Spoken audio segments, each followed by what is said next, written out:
Hey there, my name is Megan and welcome to my channel, or welcome back.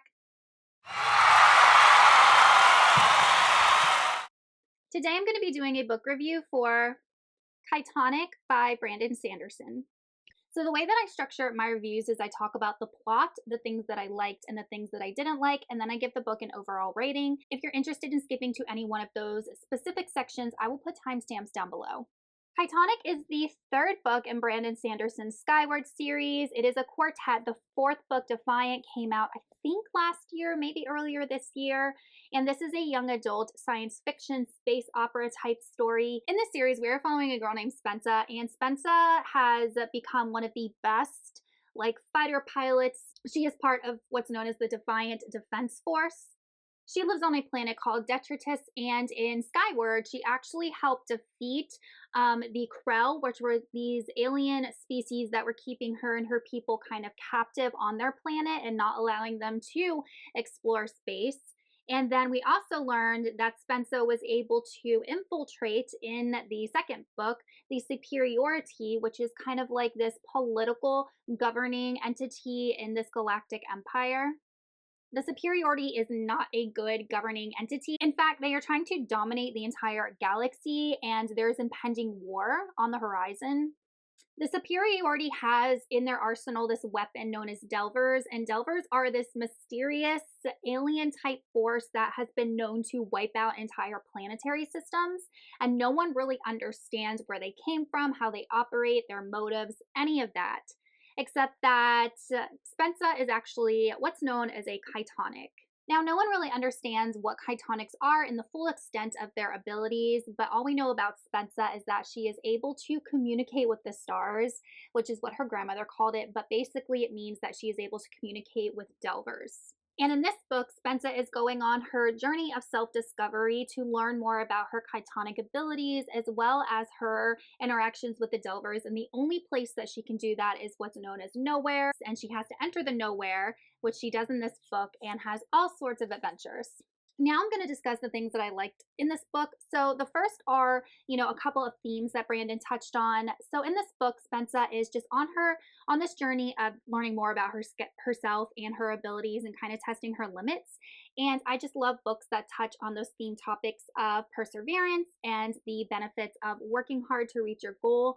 I just feel like those are applicable to real life, especially because these books are written or targeted towards young people, and those are such important life lessons. So I really appreciate that Brandon incorporated those themes and messages in this story. And then I always enjoy the theme of what it means to be human. So this book does delve more into artificial intelligence because we have Mbot, who is like a self-thinking, self-learning machine, and he is learning how to become human, and he's trying to learn more about human emotions and human expression and all of that. And it just begs the question, what does it mean to be human? If a computer can learn and understand and self-regulate their emotions, does that make them human? So just where we are currently in our world and the rise of AI that's going on, it's just interesting to see people's takes on it. So I really like anytime an author is able to kind of parallel what's going on in the current world in their books. And then at the end of the book, we actually get more exploration into artificial intelligence. So I really, really enjoyed I would say not even second half of this book, but like the last quarter of this book, way more than the first 3/4 of this book, because this is when we're really getting into the meat and potatoes of the story and the things that I found interesting. So we are learning about the origin of the Delvers, how they operate, why they are the way they are. We get their backstory. We get why and how Spensa is able to communicate them and what that means. And it is all wrapped up in technology and artificial intelligence. And I just absolutely loved it. I ate it up. I thought it was really, really interesting. So I will say, kind of segueing into the things that I didn't like so much in this book, is that I really struggled with the first, like I said, 3/4 of this book. I wasn't really feeling this story at first, and I had to force myself to read it. That is unusual for me with a Brandon Sanderson book. Normally, I really, really fall into his worlds. But this story, at the beginning, I really struggled with. And I think one of the reasons why is because it felt like I was in a video game. So Spensa is in Nowhere, and Nowhere, the way that he set up this setting, just to me seems like a video game. Like I was going through different levels and different, I don't know, changes in scenery in order to beat like a level in a game. And I was like, oh my gosh, it's like Ready Player One kind of. And it was just hard for me to go from Skyward and Starsight into this setting that was like a video game. And then we get introduced to a whole bunch of new characters. So we spent all this time in book one getting to know like the pilots and all of these characters. Then in book two, we get to know all of the different alien species and friends that Spencer makes, which is another cast of characters.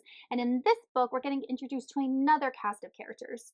So I just found myself not really caring about those characters because I didn't know if they were going to be important to the overall story or if they were just kind of like fill-in characters for this particular story.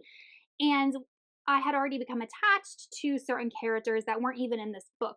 Now, the ones that are important, like Mbot and Doomslug, are definitely in this book, but it just seemed like Brandon was creating this, whole new world inside of the world of Skyward and this whole new set of characters in order to create kind of like a filler book. I think maybe somehow the last quarter of this book maybe could have been rewritten differently and incorporated into like the second or even the fourth book. I'm not even sure that this book was entirely needed.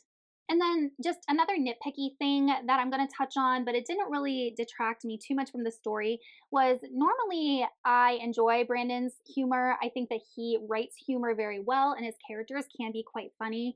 But in this book, everything just felt forced. Even Mbot. Mbot was such an enjoyable character in the first two books, but honestly, his humor and his interactions with Spencer and Cytonic just seemed corny and very juvenile. So all in all, it took me a while to get into this book. I just found that the setting just didn't really fit into the whole story, the whole world of Skyward.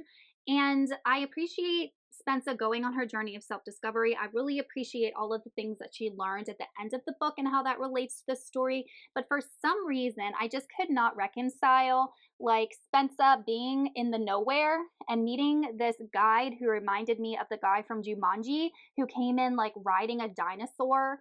Like it just did not fit in with the whole just sci-fi element of this series, and everything just felt kind of mediocre to me, even the characters, even the things and events that happened in the book, and it just felt a bit repetitive, like I said, until we get up to the end where we learn about the Delvers. So I'm glad that I read through everything. I'm glad that I stuck it out, and the end of the book is the only redeeming quality in my personal opinion. So this book I ended up giving a 3 out of 5 stars. I didn't love it. I didn't hate it. I'm just not even sure that this book was entirely needed.